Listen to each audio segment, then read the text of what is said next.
sebagai kesempatan. Di mana ada krisis, di situ justru tangga untuk gua naik. Kalau tidak ada COVID, Oke, mari kita tonton videonya. Let's go. Wah, ini makin rame, makin malam banyak bos-bos yang datang nih. Ada bos Ivan, founder Holy Wings, kasih tepuk tangan dulu. Ada bos Thomas juga, kasih tepuk tangan. Minum dulu. Oke, kita lanjut lagi. Nah, ini akan jadi pemaparan materi gue. Banyak yang nanya, 2030 itu apa? Dan gue nggak pernah bahas sebelumnya. Jadi ini adalah hasil gue riset. Ya, mungkin selama 2 tahun terakhir. Jadi yang gue pikirin adalah ketika COVID, kalian mungkin banyak yang ingat cerita gue itu tukar rupiah ke Swiss franc dalam jumlah yang besar dan gue beli Bank BRI waktu 2100. Gue selalu melihat krisis itu sebagai kesempatan. Di mana ada krisis, di situ justru tangga untuk gue naik. Kalau tidak ada COVID, Timothy tidak akan berdiri di sini sekarang. Akademi kripto ini nggak akan pernah ada kalau tidak terjadi COVID. Itu krisis global secara pandemi, tapi bukan secara ekonomi. Kenapa? Karena Federal Reserve ya dan Bank Sentral, gue nggak sebut ya di mana ya. Itu semuanya cetak uang rame-rame di jumlah yang kalian nggak bayangin. Jadi ekonomi yang sekarang ini kesannya stabil, itu palsu. Kita akan mulai ke slide yang pertama. Oke, ada yang pernah lihat foto ini nggak? Ada yang tahu orangnya siapa? Nggak ada yang pernah lihat? Angkat tangan deh, yang tahu orangnya siapa? Sedikit, ya. Ini adalah Klaus Schwab, pendiri dari World Economic Forum. Ini famous phrase yang akhirnya kena backlash yang luar biasa. Jadi gue akan gambarin sedikit ya, World Economic Forum itu apa. Itu adalah sebuah forum diskusi. Dulu namanya bukan WEF, kalian bisa searching sendiri. European Management Forum namanya. Lalu diganti oleh Klaus Schwab. Beliau ini orang yang punya kehausan terhadap kuasa. Jadi yang beliau lakukan adalah ngumpulin orang-orang paling berpengaruh di dunia. Ini setiap tahunnya selalu ada ya di Davos. Tahun ini akan ada, tahun depan akan ada. Jadi mereka ini yang shaping global regulation dan global finance. You will own nothing and be happy di 2030. Ini quotes-nya dari Klaus Schwab. Artinya kalian nggak akan punya apapun dan kalian akan happy. Buktinya apa? Mobil. Penjualan di Indonesia, mobil itu turun drastis. Orang kebanyakan naik apa? Naik Grab, ya, naik Gojek, Uber di luar negeri. Makin jarang orang yang punya mobil. Rumah. Siapa yang di sini udah punya rumah? Yang udah beli sendiri? Yang lunas? Kelihatan kan jumlahnya? Mungkin hanya 5%. Yang sewa? Nggak mau ngaku nih, buset. Itu nggak punya rumah, tinggal di mana loh? Saya nggak mau ngaku. By 2030, target mereka adalah mengurangi orang yang punya aset. Ya. Next. Ini adalah revolusi industri keempat. Ya, ada nomor 1, 2, 3, dan keempat. Revolusi ke industri keempat ini akan sedikit berbeda. Dan ini menurut gue justru yang akan menimbulkan krisis. Orang banyak pikir teknologi itu akan bikin manusia semakin makmur. Betul. Tapi hanya manusia tertentu. By 2030, menurut gue akan ada 2 industri yang akan maju. Gue bukan bilang industri yang lain akan mati. Tapi yang akan jadi luar biasa adalah 2 industri. Satu adalah revolusi intelligence digital atau artificial intelligence. Dan yang kedua adalah revolusi kripto. 2, simple. Digital intelligence dan the future of finance. Lu mau jadi kaya, lu mau bisa punya rumah dan punya aset, 2 industri ini yang bawa lu paling cepat. Next ya. Kalian bisa lihat di sini ya, ini ada beberapa yang gua paparin akan hilang. Ada yang nonton podcast gua di Deddy Corbuzier 2022? Itu keluar kalau gua nggak salah di Desember. Tapi Deddy itu ngestok podcast itu tuh 3 bulan sebelumnya. Waktu Chat GPT itu masih beta, jadi belum ada, kalian belum ada yang pakai bahasa di sini. Gue udah bilang di podcast itu yang hilang tuh pertama justru apa? Seni kreatif kan. Desainer tuh akan hilang. Sebelum keluar di GPT bisa prompt gambar. Karena gue udah coba. Gue udah tahu limitasinya. Pertama, ada yang kerja administratif gak di sini? 1% lah ya, masih ada. 2, customer service ada CS gak di sini yang kerja? Ya kalau bisa sih harusnya sedikit ya CS ya. Retail dan kasir. Ada? Ada. Transportasi. Ini bukan punya usahanya ya. Lu jadi supir gitu. Ada? Transportasi? Ada loh. Accounting. Akuntan, angkat tangan ya. Akuntan. Lebih banyak ya akuntan ya. Jurnalis. Ada beberapa, bahkan ada orang gua sendiri di sini kan, banyak jurnalis. Manufacturing dan production itu menurut gue semua yang ada di sini ini akan di-remove sama teknologi. Artificial intelligence akan ganti semuanya. Karena administratif, clerical jobs itu gampang sekali diganti. Tidak ada yang spesial. Data entry, masukin ke Excel, itu semua bisa diotomatisasi. Basic accounting, pembukuan, udah nggak butuh orang. Bahkan untuk analisa laporan keuangan, kalian cobain aja.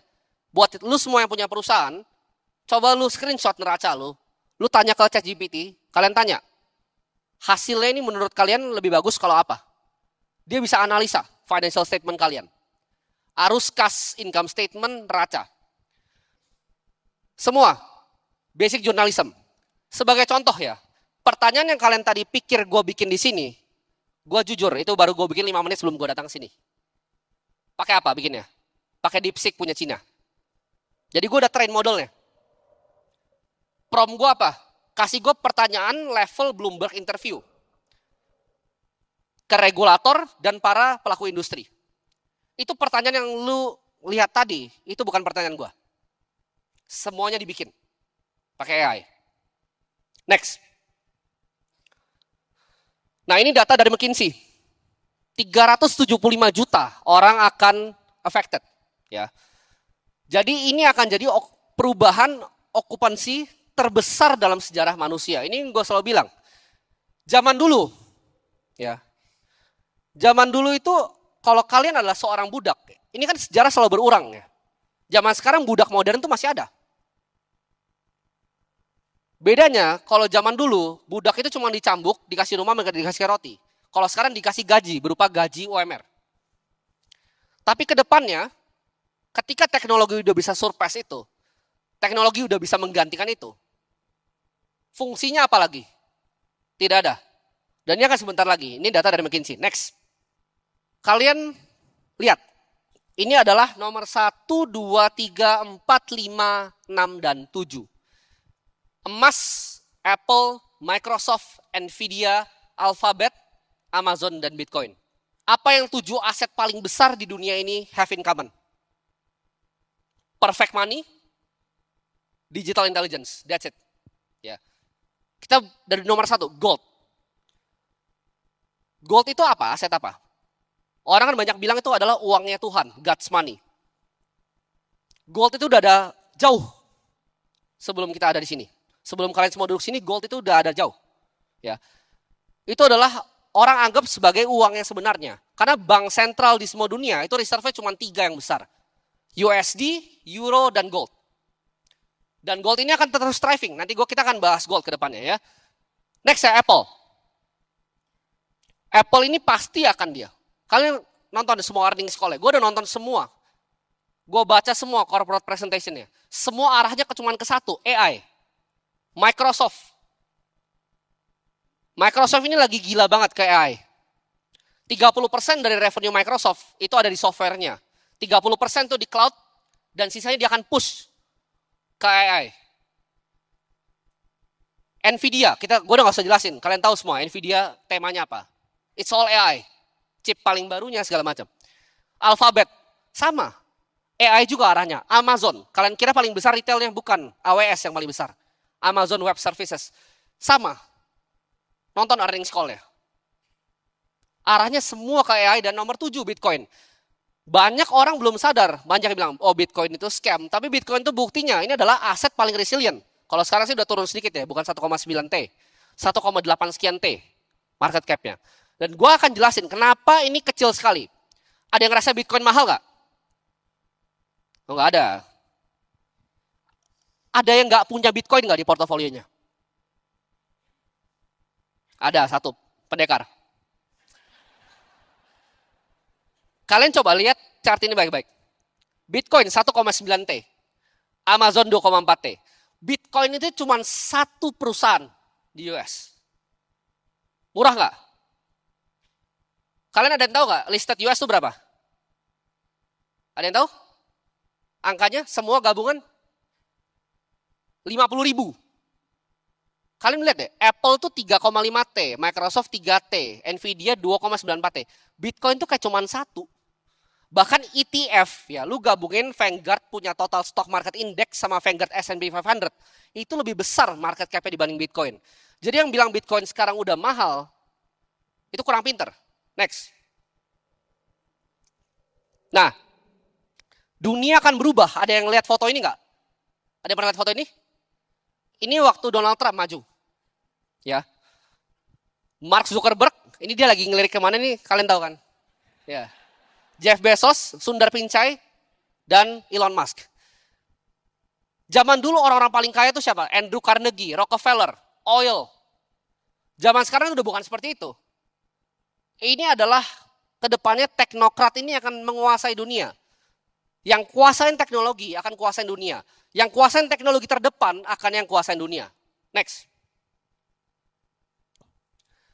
Nah, ini apa yang akan terjadi ke General Masses? Kalian lihat tempat ini bagus kan sekarang, tapi ini nggak jauh dari kalian, ini Jakarta. Rata-rata pekerjaan seperti ini apa? ART, supir, clerical jobs, mentok, retail, kasir, ngantar-ngantar makanan, Haiti aja udah pakai robot sekarang. Apa yang akan terjadi ke General Masses? Ke 10% yang tadi McKinsey datanya hilang. Kalau udah nggak dibutuhin lagi. Buruh itu zaman sekarang bisa demo. Lu punya pabrik 1.000 orang, dia demo, lu pusing. Nggak produktif lagi pabrik lu. Nextnya, punya duit nih, capex hajar bikin robot. Apa yang terjadi ketika buruh udah nggak dibutuhin? Nggak ada tempatnya lagi di society. Next. Nah, gue percaya ini, ya, gue penggila sejarah. Lo tanya gue semua yang terjadi dari tahun 1000 mungkin sampai sekarang gue hafal semua. Setiap century hal besar apa yang terjadi. 1741 apa yang terjadi. 1800 itu gue pelajarin secara detail. Kenapa? Karena gue percaya sejarah itu selalu berulang. 1930 yang terjadi adalah Great Depression. Itu momen sebelum pencetakan uang gila-gilanya. Dan gue percaya di 2030 ini akan ada hal similar yang terjadi. Kenapa? 2008 adalah krisis. Tapi itu di bail out oleh bank sentral lumayan bagus. 2020 COVID. Yang mereka harus lakukan apa? Mereka pump up fiskal ekonomi. Mereka bikin dolar itu banyak sekali. Nanti gue akan tunjukin chartnya. 42,5% sirkulasi dolar itu dicetak tahun 2020 kemarin. Ya, dan itu data. Ketika hal ini berulang lagi, gue percaya akan ada Great Depression part 2. Great Depression itu nggak sebentar. Kalian silakan cari sendiri berapa lama. Buktinya apa? Mari kita bahas data, fakta, dan angka. Next. Kalian ada yang ngerasa nggak? Di sekarang ini, walaupun katanya udah nggak krisis, daya beli masyarakat lemah. Buktinya apa? Penjualan auto. Gue selalu bilang ke teman-teman gue yang beli-beli saham otomotif dan lain-lain. Itu pasti jatuh ke tanah. Kenapa? Karena masyarakatnya nggak ada daya beli lagi sekarang. Ya, ini datanya, ya, interest rate dan quantitative easing. 1930. Risetnya gue dapat dari mana ini? Bridgewater Associates, hedge fund terbesar di dunia. Lihat kemiripannya ketika 2020. Identikal nggak? Identikal. Jadi apa yang mereka kerjakan dulu? Perhatiin, ketika monetary base persen ke GDP-nya naik, itu terjadi krisis yang luar biasa. Mereka itu ngerampok lu, bukan dengan perpajakan. US itu ngerampok orangnya, bukan dengan IRS pajakin mereka. Tapi dengan Federal Reserve cetak uang dan banjirin marketnya. Itu adalah format dari pencurian yang baru. Lihat, nggak bisa makan orang. 1930. Itu panjang sekali, makanya namanya Great Depression. Nanti ketika Great Depression terjadi part 2, dan masyarakat yang gue bilang tadi, yang di bawah 10% itu yang dipindahkan, nggak dibutuhkan lagi. Lu kan lihat kekacauan yang luar biasa. Next. Nah ini dia yang gue bilang tadi. Purchasing power dari $1 sejak 1635. Gue bilang, gue selalu belajar ya sejarah. Kalian kan banyak yang, di sini ada yang ngerti analisa teknikal? Beberapa ya. Perhatikan apa yang terjadi di 1971. Apa yang terjadi? Chartnya landai tiba-tiba. Chartnya bergerigi sebelumnya. Ya. 1971 Nixon cabut dari emas, dia landai. Jadi dolar itu baru devaluasi gila-gilaan. Bukan justru dari 1635, tapi 1971. Dan ini akan sampai ke ujungnya. Next. Nah, ini adalah M2 money supply. Buat yang nggak ngerti, itu uang yang beredar di masyarakat. Kalian lihat, ini data terbaru. Nambahnya eksponensial nggak? Jadi lu kalau punya kenaikan gaji 20%, ini di US ya gue ngomong, bukan di sini.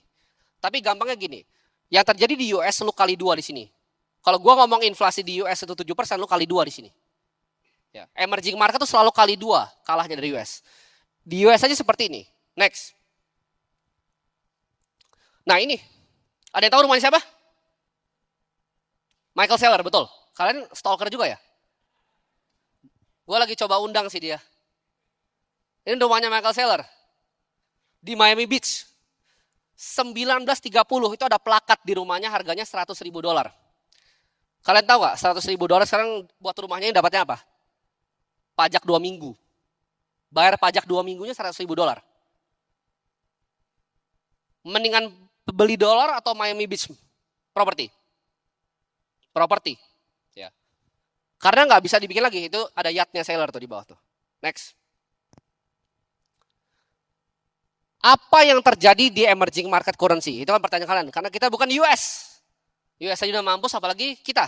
Ya, kita emerging market.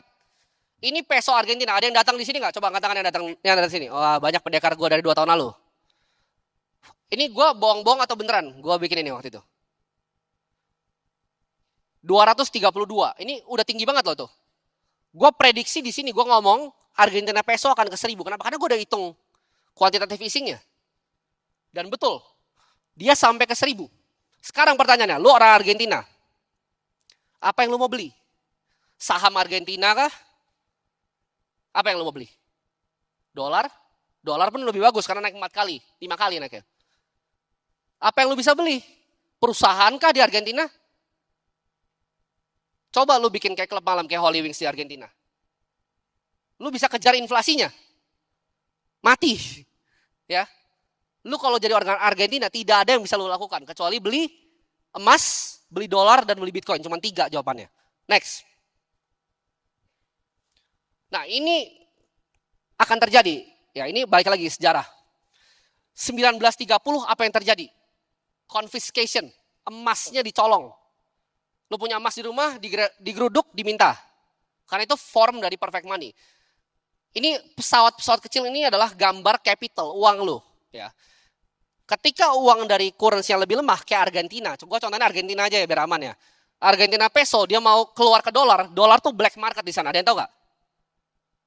Lu beli dolar sebelum zamannya Javier Milei itu sama dengan lu beli narkoba di sana. Ditangkapnya sama. Kenapa? Ini akan ada batas, capital flight itu akan dihantam. Jadi ketika uang lu mau keluar itu akan ada capital flight protection. Lu udah tahu nih, oh nggak bisa di sini uangnya, gue butuh uang yang lebih bagus. Akan ada restriksi. Ada yang pernah beli dolar dalam jumlah besar? Restriksinya kecil sekali loh, maksimal per harinya di sini. Ini akan diterapkan mati-matian sebelum 2030. Next. Selalu ada siklus. Ya, ini dari Ray Dalio, gue pinjam chartnya. Ada short term, jangka pendek, siklus hutang, dan siklus hutang dalam jangka waktu yang panjang. Setiap 3 tahun, 5 tahun, itu ada mini krisis. Tapi ini, lu lihat, long term. Ya, ketika dia akan ketemu ya, productivity-nya. Ini terjadi kapan? Tech bubble, 1999. 2008, global financial crisis.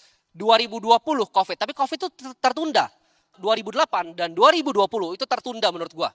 Dua-duanya di bail out. Kali ini Fed tadi udah sampai ujung dia. Dia quantitative easing udah sampai ujung. Dia nggak bisa lagi. Dia nggak bisa lagi bail out lagi. Ketika terjadi krisis akan ambruk. Ya. Dan lu akan lihat siklusnya ketika empire rise and fall. Kapan jatuhnya kerajaan. Next. Ini dia. Ya. Selalu terjadi seperti ini. Kedamaian. Amerika menang. Karena dia menang semua perang. Militernya paling kuat. World War I, World War II. Menang. Takut lawan Amerika. Damai. Financial bubble and big wealth gap. 2008 terjadi. Ya. Financial bust dan economic downturn. 2008-2020. Printing money and credit sekarang.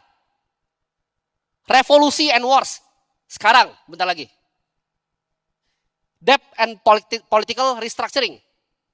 Soon 2028. Dan New World Order yang baru akan terjadi. Ada yang bisa tebak kira-kira kemana negaranya? Ketika gembor-gembor AI, itu narasi yang dipakai sama US. Cina cuma keluarin satu, DeepSeek nih yang kecil. Nah, itu peluru kecilnya. Masih banyak peluru yang Cina punya. Next. Ada yang tahu mobil BYD? Kalian tahu nggak total market share dari global EV sales mereka berapa persen dari mobil di dunia? Ada yang tahu? Any idea? Gambarannya Tesla tuh 13,7%. BYD itu 22% semua mobil yang ada di dunia. Kalian cek Google sekarang. Gak sadar kan kalian? 5 tahun lagi, itu lo gak bakal lihat Toyota, itu gak bakal ada. Itu semua akan dikuasai sama BYD. Bro Gabriel Ray ini punya SF90XX nih, salah satu paling cepat. Ya. Tapi XX-nya dia lawan BYD yang baru, Yangwang, kalah cepat bro. Harganya 20 kali ke bawah. Gue pas lihat itu BYD, gue kaget itu. Wah gue beli Sena buat apa ini? Kenceng banget gitu, lewatin kayak God gitu, dia bisa lewatin God gitu. Sena gue baru keluar parkirannya udah nabrak gitu. Cina akan revolusi semuanya. Ya, next. Nah, ini adalah namanya Gresham's Law. Dari 1930, orang-orang zaman dulu udah tahu. Ya, prinsipalnya apa? Spend bad money, hoard good money. Contoh, pernah lihat bule-bule Australia di Bali? Mereka dapat gaji itu lebih tinggi dibanding kita.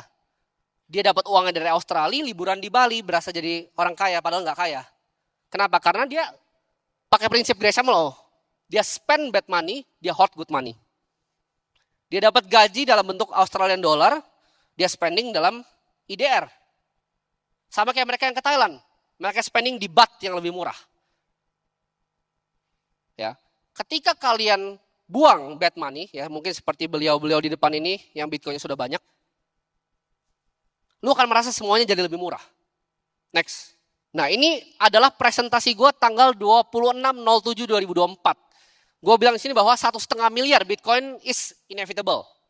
Jadi yang mau gue bawain di sini adalah, penasaran kan kalian, prediksi Bitcoin gue berapa sebenarnya? Next. Dan bagaimana cara hitungnya? Nah, Bitcoin itu adalah menurut gue the first perfect money yang diciptakan oleh manusia, ras manusia. Emas itu kenapa nggak sempurna? Satu, emas itu sulit ditransfer. Kalau gue punya 1 triliun emas, sulit gue pindahinnya. Perlu penjagaan yang luar biasa. Gue perlu pasukan buat pindahin emas gue. Simpennya pun di mana? Gue simpen di tempat gue, dibobol. Gue bukan bank sentral, gue nggak bisa simpen 1 triliun dalam bentuk emas. Gue mau pergi ke Swiss, gimana caranya? Pakai emas gue, taruh di private jet sampai jatuh jetnya. Gimana caranya? Nggak bisa. Ya. Tapi emas tuh alternatif untuk kalian yang bisa punya vault, emas menurut gue lebih bagus. Dibanding lu hold saham apapun di emerging market. Karena saham itu nggak sebagus itu, nanti gue kasih datanya. Next, ini target price gue. 20 miliar per coin, ini media bisa catat. Target Timothy Ronald, Bitcoin akan ke 20 miliar sebelum 2034. Gimana cara hitungnya? Sederhana. Ya. Ini adalah modeling. Yang gue pinjam dari data internalnya Michael Saylor, timnya. Ya. Jadi Bitcoin itu akan turun ARR-nya. Kalau sekarang ARR itu 100% lebih tahun ke tahun dari awal inception. ini kita udah diskon ya. Gue bahkan pakai lebih konservatif dibanding modelnya Michael Saylor. Dia prediksi tuh dari 50, 47,5, 45, 42.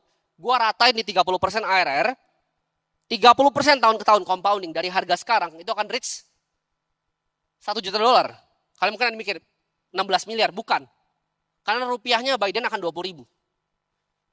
Jadi Bitcoin akan ke 20 miliar sebelum 2034. Jadi mahal atau murah sekarang?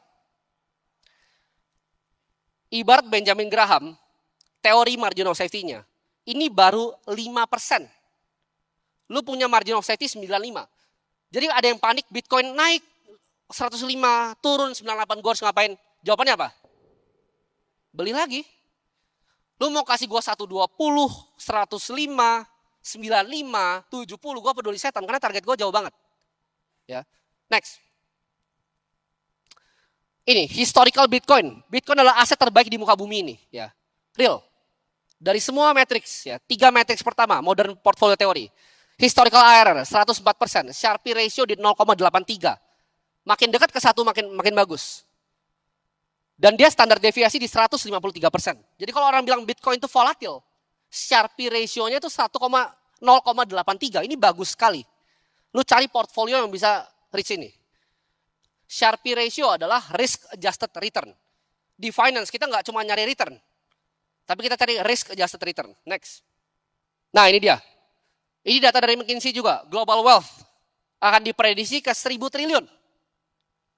Maksudnya global wealth itu apa? Semua properti, semua saham, semua tanah yang lu pernah lihat, harta di dunia ini akan diprediksi 1.000 triliun. Next.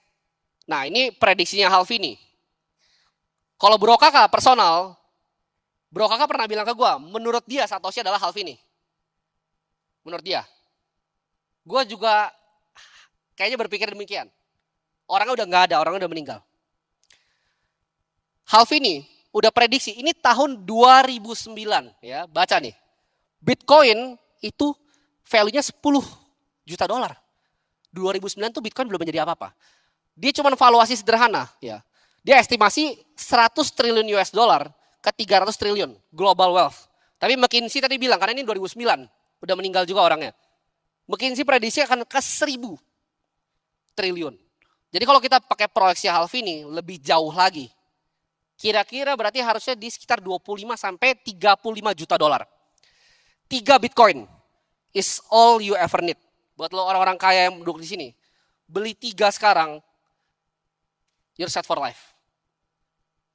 Karena minimal, menurut gua 3 koin itu akan bring lu 60M. Next. Nah ini adalah market cap prediction. Ini modal valuasi dari Bitcoin, gold, art, equity, real estate, dan bonds. Simpelnya ya, prediksi paling sederhana gua, Bitcoin akan ke market cap di 20 triliun US dollar. Sekarang berapa market cap-nya? 1,8 T. Jadi dia mau ke 3 T, 4T, 5T itu masih murah karena lo harus bandingin sama saham. 1,9 T itu cuma kayak Visa ditambah sama satu saham yang kecil. Terlalu kecil, pool of money yang masuk ke Bitcoin itu terlalu kecil. Belum dilirik sama dunia. Orang bilang institusi udah masuk. Bitcoin itu cuma satu saham di US. Next. Dari 1.000 triliun dari kekayaan, prediksi Michael Saylor ini akan seperti ini gambarannya. Real estate akan segitu, 2045 ya. Dari 2030 1.000 triliun ini prediksinya. Aset kelas. Real estate akan berkembang terus. Bitcoin nggak akan ngalahin properti. Properti akan jadi paling besar. Kenapa? Karena orang mau tinggal di Pondok Indah, orang mau tinggal di Menteng, orang mau tinggal di Manhattan, di Palm Beach, di Singapura, orang mau tinggal. Equity, saham juga naik. Global ya tapi ya, gue ngomongnya. Karena inovasi akan mendorong terus. AI akan naik, market cap akan naik. Currency akan ada di 495T, art 110T, bonds 835T, dan Bitcoin itu akan di 200 triliun market cap-nya. Jauh nggak? Berarti naik berapa? 100 kali dari harga sekarang. Gold itu akan ada di 45T, dia akan stop di 45T. Next. Ini yang mengubah, kalian mungkin tahu gue dulu pernah jadi investor saham. Ini yang mengubah semua paradigm gue, kenapa gue jadi ke crypto full. Aset itu punya waktu hidupnya. Kalau lu pegang Argentina peso kayak tadi, ini waktu hidupnya itu cuma 2 tahun, habis itu uang lu hilang semua. Karena tadi 200 ke 1000. Ya. 2 tahun. Mata uangnya lemah lagi. Cuma 3 tahun. USD itu 14 tahun. Ya. Lifespan lo untuk pegang USD itu adalah 14 tahun. Stocks, saham itu bisa tahan lo 25 tahun. Bonds itu 30 tahun dan funds seperti hedge fund yang lo taruh di Bridgewater 20%, lo taruh di private equity seperti Brookfield yang invest di hydro, power plant, itu bisa 20% IRR-nya. Tapi lo pasti nggak ada yang diterima invest di Brookfield. Ya kan? Lo ke Blackstone, nggak ada yang mau terima duit itu, terlalu kecil. Opsi lu untuk bid ini cuma satu, cuma Bitcoin. Next. Ini pertanyaannya kan, kenapa tidak beli saham? Karena company itu punya resiko. Gua nggak akan bahas yang di sini karena gua akan dapat terlalu banyak masalah. Kita contohin di luar. Ini Apple punya. Lu kalau buka 10F filings-nya, item 1A, itu kan ada namanya risk factor. Ya. Dia akan list semuanya. Kenapa saham ini bisa hancur? Compliance-nya, financial risk. Gua tanya sekarang, 20 tahun lagi, lu berani betting hidup lu di Apple nggak? Gua nggak berani. Karena 51% dari Apple itu omsetnya dari iPhone. Dan kita belajar teknologi dari Nokia, BlackBerry itu cepat sekali hilangnya. Gue gak berani. Lu kalau todong gue bilang 20 tahun Apple, gue gak berani. Karena Apple mungkin digantikan sama produk dari Cina. Gue gak tahu apa 20 tahun lagi dari sekarang. Ini Apple, dia kasih semuanya. Ini panjang banget. Resiko manufacturing. Contohnya, resiko compliance di Indo. Apple gak bisa jualan kan? Kena gak sahamnya? Kena. Ini risk factor ini banyak sekali. Ya, next. Nah ini dia. Ini kalian mungkin nggak kelihatan ya chartnya, tapi ini chart dari Profesor Aswat Damodaran. Kalau kalian tahu ini adalah ibaratnya yang menciptakan teori-teori valuasi. Jadi Profesor Aswat Damodaran ini beliau pernah bikin chart dari semuanya. Ini kayaknya agak berantakan ya. Gue juga sendiri kagak kebaca, tapi itu S&P isinya semua aset kelas yang ada di muka bumi ini. Ini Excel yang ngerubah hidup gue, yang bikin gue stop untuk investasi saham, bonds, dan manapun. Oke. $100 lu investasikan di 1928, ya, itu akan jadi $5.360 di stocks. Sedangkan treasury bonds itu 7.159. Jadi saham itu actually kalah sama treasury bond. Kalau ditarik dari 1928. Dari datanya ini cuma 4% saham yang survive. Yang BEP itu 4%. Outperform 0,25. Jadi lu basically stock picking itu impossible game. Lu gak akan pernah menang. Kalau ditariknya 100 tahun. Ya. Real estate itu juga gak bagus-bagus amat. Tapi pertanyaannya, kenapa ada orang-orang kaya seperti Donald Trump di real estate? Karena mereka tahu fiatnya lemah. Jadi mereka pakai leverage. Mereka pinjam untuk main properti. Tapi itu kayak main blackjack. Ya, ibaratnya lu lihat nih siklus dunia. Lu kalau ngutang beli properti tapi di saat krisis lu di atas 21 kalah. Lu judi basically. Siklusnya lagi di mana nih? Tapi kalau lu lagi ekonominya lagi naik 1971, lu hutang buat beli gedung. Lu kaya raya. Tapi game ini nggak konsisten. Kenapa? Karena lu hutang, lu beli properti, lu hutang beli properti. Siklusnya satu yang jelek mati lu langsung. Wipe out semuanya. Dan itu terjadi di banyak sekali. Lu tinggal pelajarin. Yang main properti itu banyak sekali mati. Di Indonesia pun sama.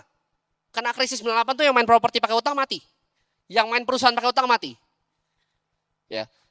Jadi stocks, real estate, treasury bonds itu nggak sebagus yang kalian kira. Gold bahkan outperform ini semua. Emas. Next. Nah ini pertanyaannya. Mereka adalah orang-orang yang mainin leverage ini. Lu foto ini, pelajarin orang-orangnya.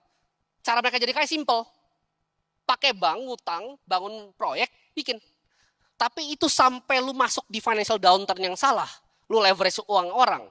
Lu langsung besok jadi miskin. Next. Apa alternatif Bitcoin? Kan cuma satu. Gue bilang ada lagi alternatifnya, sabar. Ada yang tahu ini lukisan apa? Pencinta seni? Nggak ada pencinta seni di sini. Haystack namanya judulnya, by Claude Monet. Ini di auction terakhir 2019 itu kalau gua nggak salah, kalian bisa double check di Google ya. 110 million US dollar. Sekitar 1,9 T kalau kita 16.000 1,9 T. Mampu nggak beli?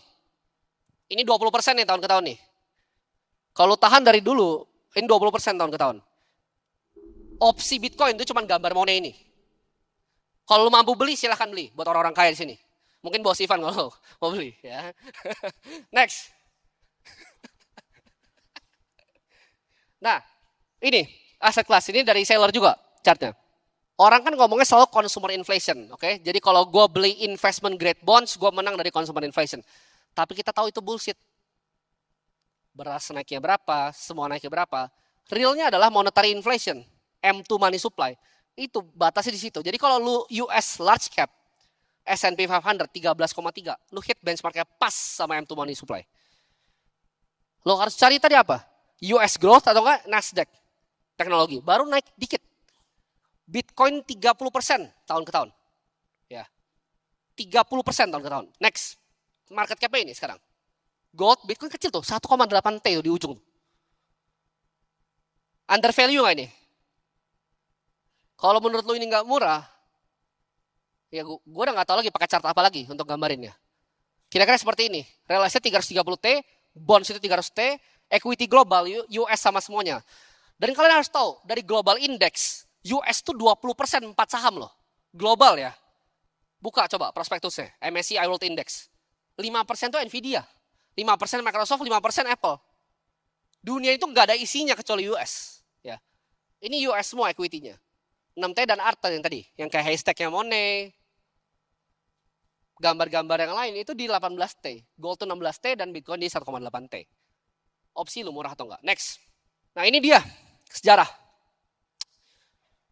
Ada yang tahu Dutch Guilders? Itu mata uangnya udah nggak ada lagi. Ya. Tadi Gresham's Law. Uang yang busuk, lu buang ke uang yang bagus. Uang yang bagus apa? Manhattan. 1626. 60 guilder tuh beli lu Manhattan. Guildernya sekarang udah nggak ada. Ngerti nggak? Currency itu cuma palsu. Dibuat. Akal-akalan. Ya. Guilder tuh udah nggak ada lagi. Lu cari, Dutch Guilder udah nggak ada. Tapi lu 60 guilder lu bisa tukar sama Manhattan. Itu 6% tuh ARR-nya. 60 guilder jadi 2,1 triliun. Louisiana. Harganya 15 juta dolar. Ada nggak yang mau beli Louisiana 15 juta dolar? Sejauh itu currency itu devaluasi. California 18 juta dolar. Alaska tuh cuma 7,2 juta. 7,2 juta dolar lu bisa beli Alaska. Tapi tahun 1867. Ya. ARR-nya nggak besar. Lihat nggak? 6%, 6,3, 7,7, 7,8. Itu kenapa Albert Einstein bilang compounding adalah hal terbaik yang ada di dunia ini. Karena 30% tahun ke tahun ARR. It will do you wonders. Kalau Bro Ray ini kan 100% kan ARR-nya. Ngikutnya dari 2014. Bro Oscar juga sama. Udah tidur tenang ya kan. Beli mobil sekarang tinggal beli mobil. Karena pakai Gresham's Law. Hoard good money. Spend bad money. Next. Nah, Bitcoin itu ada resikonya nggak penuh? Itu pertanyaan kalian semua. Ini gue akan jawab semuanya di sini. Menurut gue kemungkinan. Crackdown, regulatory crackdown. Anggap semuanya satu dunia ini ban Bitcoin. Ini yang Bro Ray bilang di podcast gue. Tapi gue sendiri nggak setuju bro. Karena menurut gue nggak akan mati. Mau semuanya ban Bitcoin, gue aja rada nol. Secara teori Bitcoin nggak akan mati, ya nggak? Satu noteran itu bisa tahan semua networknya. Dengan sistem yang diciptakan Satoshi, ketika ada miner yang mati, ada yang lain lagi yang ganti. Kenapa? Karena harganya akan makin bagus untuk dia mining. Jadi Bitcoin itu nggak bisa di-ban. Cina udah coba. Cina itu negara paling kuat. Dia lagi, ini barang lo ini nggak bisa gue kontrol, gue ban. Tapi nyatanya sampai sekarang, lo buka aja di luar negeri. Riset kripto itu paling banyak di dunia dari mana? Dari Cina. Jadi gue selalu pakai translate, gue nggak bisa Mandarin soalnya, nggak bisa baca. Dengerin dikit-dikit, baca nggak bisa. Gue selalu pakai GPT untuk translate ke riset dari Cina. Itu Bitcoin nomor 1, leading riset dari Cina, bukan US. Next. Ini resiko lagi. Masalah di codingnya dan quantum computing. Quantum computing yang Willow dan Google menurut gue itu marketing scheme bullshit. Gak bisa dipakai. 115 ribu bisa buat apa? Solve very specific problem. Fake. Google belum menemukan quantum computer. Kenapa? Kalau Google sampai nemuin quantum computer, itu satu divisi tech-nya bakal meledak kepala lo. Kenapa? Karena Google-nya akan dihack sendiri sama quantum computer di sini. Mana mungkin dijual senjata dan gitu. Fake. Itu marketing scheme. Nggak ada. Ya. Sampai ada pun Bitcoin ini di-run open source. Banyak miskonsepsi Satoshi yang coding. Salah besar. Satoshi cuma ciptakan dan bantu guide. Yang coding itu adalah kumpulan programmer. Ini open source. Menurut lo kumpulan program itu bodoh gitu. Dia akan biarin, dia nggak akan hard fork ini ketika terjadi. Bitcoin akan selalu dijaga sama mereka semua. Next. Nah, ada yang bilang, gimana kalau ada teknologi yang lebih baru? Ini tesisnya Ray Dalio by the way. Gua bantah tapi. Ada yang tahu nggak ini koin apa? Fact coin, YB coin, Emmer coin, Bytecoin, VPN coin. Ada yang tahu? Ada yang ingat nggak? Ada yang pernah ingat nggak? Ini kayaknya nggak lama nih. Kalau gua nggak salah tahun 2015 ini awal-awal gua main kripto. 2015 ini Februari. Ya. Yang ada masih cuma Monero, ya kan? Artcoin, Rubycoin, Taicoin, banyak banget. Sampah semuanya menurut gua. Gak pernah ada yang bisa gantiin. Kalian tahu gak koin ada berapa? 10 juta lebih. Tapi gak ada yang ngalahin Bitcoin. Lu dikasih 30% ARR, lu bahkan mikir hal lain. Itu udah kebodohan luar biasa menurut gua. Karena tadi Manhattan tuh cuma 6% loh ARR-nya. Ini 30. Ya. Dan lu lupa sama semua ini. Jadi kalau ada yang bilang bakal ada kripto yang lebih canggih dari Bitcoin. Kalau ada misalnya exchange owner ya yang di luar negeri ngomong lebih bagus Solana dibanding Bitcoin, pasti exchange meledak, FTX. Perhatiin deh, yang keluar dari multi yang bukan Bitcoin ya. CZ gue tahu dia cuma pegang Bitcoin. Yang punya Bybit gue juga tahu dia cuma pegang Bitcoin. Semua yang lu lihat top 5 yang bikin Kraken itu cuma pegang Bitcoin. Kenapa? Kenapa jualin barang tapi cuma pegang Bitcoin? Coba tanya Bro Ray, paling besar apa? Bitcoin. Itu rahasia udah dibuka loh depan kalian, sulapnya itu. Ini nih, tai. Coba lu screenshot sekarang coin market cap, pegang omongan gua 2030. Akan jadi tai semua lagi. Persis kayak gini. Ya. Next, 1 jam lu belajar Bitcoin, lu akan bilang Bitcoin itu scam. 10 jam, lu akan coba untuk beli. Ah, penasaran. 100 jam, lu akan invest 50% aset lu. Lu mulai mengerti 100 jam. 1000 jam lu all in kayak gua. Percaya gak? Gua 1 jam lihat Bitcoin, scam. Semua orang begitu. Lu belajar 10 jam, lu akan coba dikit-dikit beli. Udah beli belum, Van? Oh, udah. 100 jam, 50%. Tapi kalau 1000 jam, lu akan all in. Beli Bitcoin, sekian terima kasih. Gua akan sambut Bro Kakak untuk bawakan materi nextnya.